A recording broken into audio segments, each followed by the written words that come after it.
સુરતમાં પણ ઈવીએમની ફાળવણી કરવામાં આવી છે, જેમાં બારડોલી લોકસભા માટે ઈવીએમની ફાળવણી કરવામાં આવી છે. તો ચુસ્ત પોલીસ બંદોબસ્ત સાથે ઈવીએમ મશીનની ફાળવણી કરાઈ છે. બારડોલીમાં કુલ 276 મતદાન મથકો તૈયાર છે. 7 સખી મતદાન મથક તેમજ પીડબ્લ્યુડી મતદાન મથક. તો આદર્શ મતદાન મથકો પણ તૈયાર કરવામાં આવ્યા છે. યુવા સંચાલિત મતદાન મથકો પણ બનાવવામાં આવ્યા છે. 276 ઈવીએમ અને વીવીપેટની સુરતમાં ફાળવણી કરવામાં આવે છે. તો બારડોલી લોકસભા માટે આજે ઈવીએમની ફાળવણી કરવામાં આવે છે અને પોલીસ બંદોબસ્ત સાથે આ ઈવીએમ મશીન ફાળવવામાં આવ્યા છે. તો આદર્શ મતદાન મથકો પણ સુરતમાં તૈયાર કરવામાં આવ્યા છે. યુવા સંચાલિત મતદાન મથકો પણ બનાવવામાં આવ્યા છે. તો આજે 276 ઈવીએમ અને વીવીપેટની ફાળવણી કરવામાં આવે છે. બારડોલીમાં કુલ 276 મતદાન મથકો તૈયાર કરી દેવામાં આવ્યા છે. ચુસ્ત પોલીસ બંદોબસ્ત સાથે આ પ્રકારે ઈવીએમ મશીનની ફાળવણી કરવામાં આવી છે. 7 સખી મતદાન મથક અને તેમજ પીડબ્લ્યુડી મતદાન મથક તૈયાર કરાયા. તો આદર્શ મતદાન મથકો પણ તૈયાર કરવામાં આવ્યા છે. યુવા સંચાલિત મતદાન મથકો પણ સુરતમાં બનાવવામાં આવ્યા છે. તો કુલ 276 ઈવીએમ અને વીવીપેટની ફાળવણી કરવામાં આવે છે. તો આવતીકાલે લોકસભાની ત્રીજા તબક્કાની ચૂંટણી યોજાવાની છે, ત્યારે સુરતમાં પણ ઈવીએમની ફાળવણી કરી દેવામાં આવે છે. બારડોલી લોકસભા માટે ઈવીએમની ફાળવણી કરવામાં આવે છે. તે સમયે ચુસ્ત પોલીસ બંદોબસ્ત હતો અને ચુસ્ત પોલીસ બંદોબસ્ત સાથે આ ઈવીએમ મશીનની ફાળવણી કરવામાં આવે છે. 276 જેટલા ઈવીએમ અને વીવીપેટની ફાળવણી કરાઈ છે.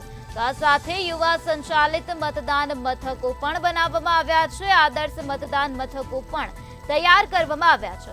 તો 7 સખી મતદાન મથક તેમજ પીડબ્લ્યુડી મતદાન મથક તૈયાર કરવામાં આવ્યા છે. આવતીકાલે ચૂંટણીનો જંગ જામશે, ત્યારે સુરતમાં 276 ઈવીએમ અને વીવીપેટની ફાળવણી કરવામાં આવી છે. બારડોલી મતવિસ્તાર છે, તેમાં આવતીકાલે શાંતિપૂર્ણ મતદાન થાય અને સારી રીતે કાયદો અને વ્યવસ્થા જળવાઈ રહે તે માટે સુરત જિલ્લા તરફથી બારડોલી ડિવિઝનને 465 હોમગાર્ડ અને પોલીસનો બંદોબસ્ત ફાળવવામાં આવેલ છે. કુલ મારા 16 ગામ છે એ સંવેદનશીલ છે. 87 બૂથો આવે છે. એમાં ખાસ કરીને વિશેષ પોલીસ મૂકવામાં આવેલી છે અને બાકી તમામ બૂથ પર એક હથિયારી પોલીસ રહેશે અને બાકી સહાયક પોલીસ પણ સાથે રહેશે અને બિલકુલ શાંતિપૂર્ણ માહોલમાં સમગ્ર ચૂંટણી મતદાન યોજાય એવી અમારી પૂર્ણ તૈયારીઓ છે. તમામ 465 છે. એમાં પીઆઈ, પીએસઆઈ અને પોલીસ તમામ થઈને 465 છે અને 2 ડીવાયએસપી છે, એક પ્રોબેશનલ આઈપીએસ અધિકારી છે. લોકસભાની ચૂંટણીના પડઘમ જે વાગી ગયા છે તેનો અંત હાલ અત્યારે આવી ગયો છે. ચોક્કસથી જો વાત કરીએ લોકસભાની ચૂંટણીની, તો હાલ અત્યારે સ્ટ્રોંગ રૂમો જે છે ત્યાંથી ઈવીએમ મશીનો તેમજ વીવીપેટ મશીનો જે છે તેની ફાળવણી હાલ અત્યારે ટૂંક જ સમયની અંદર જે બારડોલી લોકસભા જે છે ત્યાં તેના મતદાન મથકો પર પહોંચાડવામાં આવશે અને હાલ તેને જે તૈયારીના ભાગરૂપે જે હાલ અત્યારે જે તૈયારીઓ કરવામાં આવી રહી છે તે હાલ અત્યારે દ્રશ્યોની અંદર જોઈ શકાય છે. સીધી વાત આપણે હાલ અત્યારે જે મદદનીશ ચૂંટણી અધિકારી છે તેઓની સાથે હાલ અત્યારે આપણે તેઓની સાથે વાત કરીશું. જે પ્રમાણે હાલ અત્યારે મશીનોની ફાળવણીમાં કરવામાં આવી રહી છે, કઈ રીતની ફાળવણી થાય છે?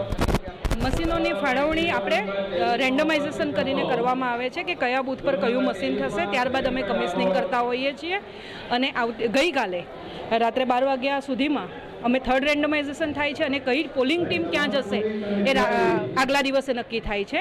એટલે આજે ટીમ વાઇઝ જે પોલિંગ સ્ટાફ છે હાજર થયા છે, એમને કયા પોલિંગ ટીમ પર કયા બૂથ પર જવાનું છે એની માહિતી અમારા અહીંયાથી આપવામાં આવેલી છે અને આજે એમને એમના બૂથના ઈવીએમ મશીન આપીને પોલીસ બંદોબસ્ત સાથે અમે રવાના કરીશું. આપણા બારડોલી 169 વિધાનસભા મતદાન વિસ્તારની વાત કરીએ તો 264 + 12 ઓક્ઝિલરી મળીને કુલ 276 જેટલા મતદાન મથકો છે. દરેક ટીમ માટે આપણે બસની વ્યવસ્થા કરેલી છે. બસના અંદર પૂરતા હથિયારધારી પોલીસ બંદોબસ્ત સાથે જીપીએસ લોકેશન સાથે એ વ્હીકલ બૂથ પર પહોંચશે. અન્ય જે વિકલાંગો છે, મહિલાઓ છે, તેઓના બૂથ કેટલા છે, મતદાન મથકો તેના કેટલા છે? દરેક બૂથના ઉપર 2 મહિલા મતદાન અધિકારી હોય છે, PO1 FPO, અને તે સિવાય પ્રિસાઇડિંગ પણ મહિલા હોય એવા 7 સમગ્ર મહિલા સંચાલિત મતદાન મથકો, જેને આપણે સખી મતદાન મથકો કહેતા હોય, એવા બારડોલી વિધાનસભા મતદાર વિસ્તારમાં 7 મતદાન મથકો છે. PWD સ્ટાફ દ્વારા સંચાલિત 1 મતદાન મથક છે. કેટલા સમયની અંદર હાલ હવે ફાળવણી કરી દેવામાં આવશે? ફાળવણીની પ્રક્રિયા ઓલમોસ્ટ પૂરી થઈ ગયેલી છે. દરેક ટીમ પોતાની ભેગી થઈ ગયેલી છે, ઓર્ડર અપાઈ ગયા છે, EVM ફાળવણી થઈ ગઈ છે. વિધિન હાફ એન અવર અમારા આયોજન મુજબ બસો અને રૂટ રવાના થઈ જશે. ચોક્કસથી જે પ્રમાણે હાલ અત્યારે ઓફિસરો જણાવી રહ્યા છે કે જે મશીનો જે છે તેની ફાળવણી તો કરી દેવામાં આવી છે અને અન્ય જે મતદાન મથકો છે ત્યાં પણ હાલ ટૂંક જ સમયની અંદર ચુસ્ત પોલીસ બંદોબસ્ત તેમજ GPSની અંદરમાં આ હાલ અત્યારે EVM મશીન તેમજ VVPATને જે તે મતદાન મથક સુધી પહોંચાડવામાં આવશે. અક્ષય મકવાણા, મંતવ્ય ન્યૂઝ, સુરત.